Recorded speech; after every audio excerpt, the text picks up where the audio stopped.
thank you for all of you for joining us today. Really inspired already. The event's not even over. But I do have a question, and I think a couple of you touched on mentoring. And I just wanted to ask, and this is really for any one of you to answer, how mentoring plays a role in your career path. I have a mentoring story I do want to share. So I was, at my prior company, I was lucky enough to be picked for this mentoring program. It was a women's mentoring program that was being piloted in San Francisco, and so it was with outside mentors. And they interviewed me to find out who I wanted to pick as a mentor. And I started the interview, and I was basically describing the older version of myself, the wiser version of myself. Like I want the big sister mentor. And then I stopped in the middle of the interview because I said, am I squandering an opportunity here? Because this is an organization that's going to match me with somebody. And I stopped and said, you know, I changed my mind. I said, I actually want to have as my mentor the person I'm afraid of. And the person that I was afraid of was a middle-aged white guy in finance. That's who scared me. I'm not a financial guru. That's who I was afraid of. And I said, you know what? I'm going to face my fears and actually get a mentor who's the person that I'm afraid of. And it was the best experience because he was able to, one, tell me how he perceived me. And I still remember our first dinner. We were at Campton Place, and I was just rearranging everything. And he just finally said, "Stop fidgeting." And I just looked at him like, "Wow, that was direct feedback." But it was he was so helpful in so many ways. And I think the biggest gift that he gave to me was that he told me what made him afraid. And I realized that here's the person I'm afraid of who also has fears himself, and that for me was just a huge opening. So as you guys think about mentors for yourself, don't always think about the grown-up version of you, but think about maybe somebody who might help you for a period of time in your career that's really going to help you fine-tune something that maybe the older version of you couldn't fix.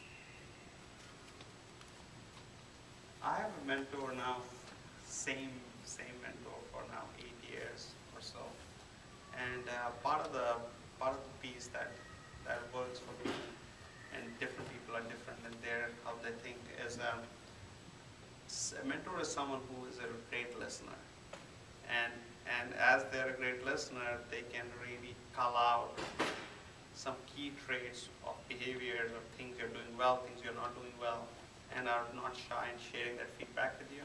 And also mentor is someone you admire or respect at the same time. So at least that was my thinking going in.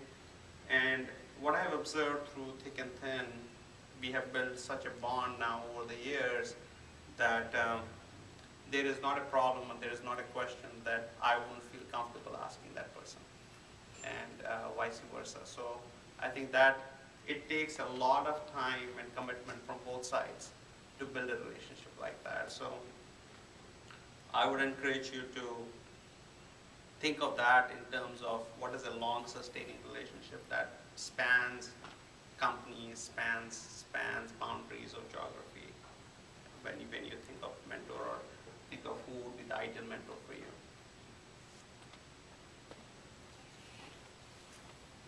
I have a couple things to add to mentorship. I had a number of mentors, and normally the formal mentor programs where they match you up with someone hasn't worked really well for me. The best mentors I had were the ones that I sought out, where you look for those leaders where you admire their leadership traits, or it's maybe it is some area that you know you're weak in, but that person has all the skills that you don't have, that you want to learn how to be a better leader. And it takes a lot of courage for you to go ask that person to be your mentor. For me, that was the scariest part, like asking that person, what if she says no, or I don't have time, or I don't think you're, leadership worthy, or so. Asking was hard, but so far no one has said no.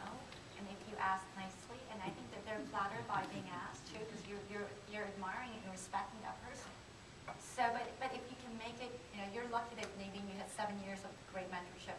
I think you got to make it manageable for that person to say, I 1 year. And 1 year, maybe 4 times a year, we'll just meet for a coffee or just it can be a short half an hour touch base. Whatever that person's willing to work with you, I think that's more doable versus open-ended commitment. But those relationships have worked out well for me because you're seeking out the people that you really want to emulate. And I have a couple mentors here. It doesn't have to be one person. You can have multiple because each person has a different set of skills that you would like to sort of follow. So, sorry, Jeff. Can I say one thing before you ask your question? So he was reaching through the mic. So I want to just expand on what Bobby was talking about, just someone who's vastly different, right? So what's worked really well for me over the years is that, as well as some of the key qualities that, selfishly speaking, if I'm looking for a mentor, I'm going to get what I want, right? Someone who's going to be really honest and objective and safe environment. As scary as that person might be, it is not only a valuable commitment of time that they make, but it's also a commitment of trust between you, either as a mentor or as a mentee.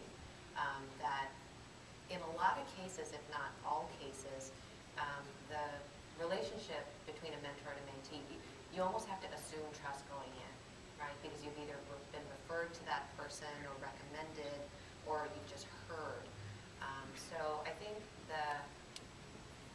the comfort that you have in building that relationship, because it's not something everyone goes out and participates in.